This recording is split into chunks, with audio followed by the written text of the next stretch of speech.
নমস্কার, বাংলার প্রাইম টাইমে আমি ময়ূখ রঞ্জন ঘোষ রয়েছি এবং আমার সাথে রয়েছে বিশাখা রুদ্র।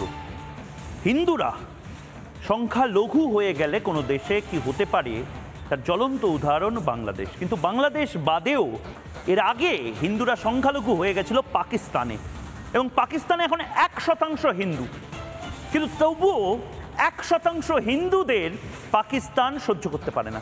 আর পাকিস্তান আমাদের বড় বড় জ্ঞান দেয় সংখ্যালঘুদের নিয়ে। পাকিস্তানে এফআইআর দায়ের করা হয়েছে হোলি খেলা হচ্ছে বলে। ভাবতে পারেন, হিন্দুরা হোলি খেলছে বলে পাকিস্তানে এফআইআর দায়ের করা হয়েছে। পাকিস্তানে এখন হোলিও খেলা যাবে না। রঙের উৎসবে মেতেছিল ওরা, কিন্তু তারা বোধহয় ভুলে গিয়েছিল উদযাপনের সময় যে রং তো সে দেশে হারাম, রং খেলা তো দুরস্ত। করাচির একটি বিশ্ববিদ্যালয়ে ছেলেমেয়েরা হোলির আগেই হোলি উদযাপনের প্রস্তুতিতে মেতেছিল। চতুর্দিকে আবির আর আবির।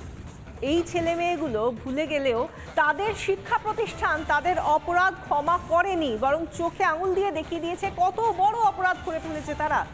দেশটার নাম যে পাকিস্তান, যে শহরে এই ঘটনা হচ্ছে সেটা তো করাচি। উদযাপনের সঙ্গে সঙ্গেই হিন্দু ছাত্রছাত্রীদের নামে জারি হলো নোটিশ, তাদেরকে শোকজ নোটিশ ধরিয়ে দেওয়া হলো। তাতেই ক্ষান্ত হলো না তাদের বিশ্ববিদ্যালয়। এরপর তাদেরকে আবার ওই ছাত্রছাত্রীদের নামে এফআইআর দায়ের করা হলো। কি মনে হচ্ছে একটা বিক্ষিপ্ত ঘটনা? আগে না মশাই, বিক্ষিপ্ত ঘটনা একেবারেই নয়, এবং এমনও নয় যে অনেক দিন আগে এই ধরনের নির্যাতন হিন্দুদের ওপর সে দেশে হয়েছে। মাঝে মাঝেই হয়। এর আগেও পাকিস্তানে হিন্দুদের ওপর এই ধরনের নির্যাতন বহু হয়েছে, তবে এর আগে তার বিরোধিতা খুব বেশি হয়নি। এবার সে দেশের প্রাক্তন সাংসদ মুখ খুলেছেন এবং প্রশ্ন করেছেন, হোলি খেলা কোনো উৎসব পালন করা, হিন্দু বলে তারা উৎসব পালন করছেন বলে তারা কি বিশাল বড় অপরাধ করে ফেলেছেন? পাকিস্তানে কি আইন নিষিদ্ধ যে হোলি খেলা যাবে না? ভাইরাল ভিডিও ছড়িয়ে পড়েছে গোটা বিশ্বে। সেখানে ছেলেমেয়েগুলো কি করছিল, কত বড় দেশ বিরোধী কাজ করছিল, সেই সমস্ত বিষয় গোটা বিশ্বের মানুষ দেখেছে। আর মুখ পুড়ছে পাকিস্তানের। ধর্মান্ধতার নামে ন্যায় অন্যায় সবকিছুই কি বিসর্জন হয়ে গেছে মাত্র 2% হিন্দুকে এত ভয়ানক? একদিকে ভারত পাকিস্তান খেলা হচ্ছে, আমি তো বলবো পাকিস্তান যেন হারে, এবং পাকিস্তানের হারে প্রতিবার ভারত উদযাপন করলেও এবার পাকিস্তান যদি হেরে যায় তাহলে এই ছেলেমেয়েগুলোর নামে সেই জয় ইন্ডিয়ানরা সেলিব্রেট করবে। হিন্দুদের হোলি খেলা নয়, হোলি খেলার ইতিহাস সুপ্রাচীন। এই হোলি খেলা বা দোল খেলা একদিকে শ্রী চৈতন্যদেব শ্রীকৃষ্ণের যেরকম ইতিহাস রয়েছে, ঠিক সেভাবেই আকবর, মোগল সম্রাট আকবর, সেও তো হোলি খেলাকে বিভিন্ন সময় এনকারেজ করেছিল। এই ছবিটা আসলে কাল হয় পাকিস্তানে। পাকিস্তানে এভাবে অকাল হোলি, আমরা সাধারণত হোলি যে সময় খেলি, দোল পূর্ণিমা যে সময় হয়, তার অনেকটা আগে এই বসন্ত উৎসব, সেই বসন্ত উৎসব পালন করা হয়। ফাগুন মাস পড়ার পরে এই ধরনের যে মালাল উৎসব যেটা বলা হয়, উর্দুতে মালাল বলে, সেই মালাল উৎসব, সেই মালাল জশ্নে মালাল বলে যে উৎসব, সেই উৎসব তাতে রাঙিয়ে দিচ্ছিল একে অপরকে। এর মধ্যে অনেকে রয়েছেন পাকিস্তানের যারা সংখ্যাগুরু সম্প্রদায়ের মানুষ, অনেকে রয়েছেন যারা সংখ্যালঘু সম্প্রদায়ের মানুষ, তাদের মূলত ছাত্র, তাদের বিরুদ্ধে এফআইআর করা হচ্ছে। ভাবতে পারছেন, একটা দেশ, সেই দেশে 99% মানুষ তারা নির্দিষ্ট একটি ধর্ম বা সম্প্রদায়ের মানুষ, তারা 1% মানুষের যে উদযাপন, সেই উদযাপনটাকেও তারা চোখে দেখতে পাচ্ছেন না। মানে কি অবস্থা হবে যদি ভারতবর্ষে হিন্দুরা সংখ্যালঘু হয়ে পড়ে। আরেকটা ছবি দেখাবো এই মুহূর্তে।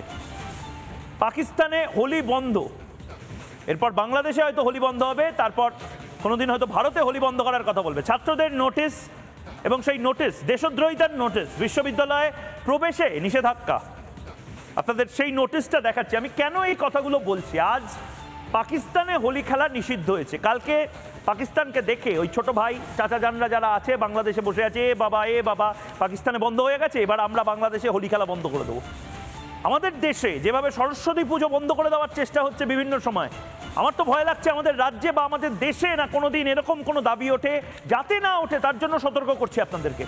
এ ছবি ভয়ঙ্কর, সেই ছবি, ছাত্রদের নোটিশ, রাষ্ট্রবিরোধী তকমা, সেই তকমা, নোটিশ, সমস্ত কিছু আসলে হাড় হিম করা একটা বাস্তবতা আমাদের সামনে তুলে ধরছে। পাকিস্তানে হয়েছে, বাংলাদেশে হয়েছে, ভারতে যেন কোনোদিন এই ঘটনা না ঘটে।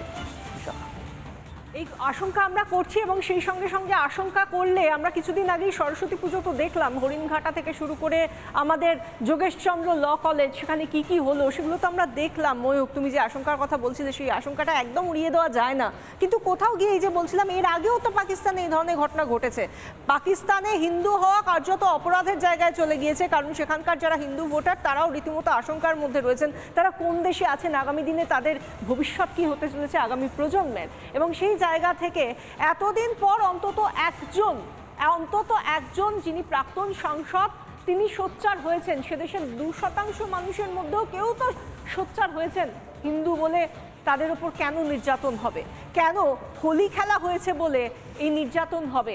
কি বলেছেন লাল মালহি, জাতীয় সংসদের পাকিস্তানের প্রাক্তন যিনি একজন সাংসদ, তিনি প্রাক্তন সাংসদ লাল মালহি, তিনি ঠিক কি বলেছেন আমরা দেখানোর চেষ্টা করবো যে তিনি ঠিক কি বলেছেন। প্রাক্তন সাংসদের টুইট, হোলি উদযাপন কি এখন অপরাধ? একদম পরিষ্কার একটা প্রশ্ন করেছেন, হোলি উদযাপন কি এখন অপরাধ?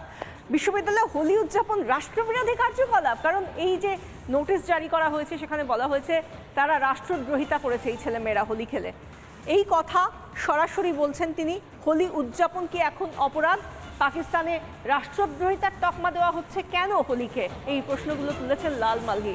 এবং এই প্রশ্নগুলো তোলার সঙ্গে সঙ্গে শুধু প্রশ্নের আকারে নয়, গোটা বিশ্বের কাছে পাকিস্তানের মুখ আরও একবার পুড়ছে, যেখানে রাষ্ট্রদ্রোহিতার কথা বলে ছোট ছোট ছেলেমেয়েরা যারা শিক্ষার আলোয় আলোকিত হয়ে এখন তারা নিজেদের মতাদর্শ তৈরি করছে, তারা কোথাও গিয়ে যদি নিজেদের ক্যাম্পাসের মধ্যে একটু হোলি খেলে বা উদযাপন করে, প্রস্তুতির উদযাপন করে হোলির, তাহলে কোন অপরাধটা করে দেওয়া হয়?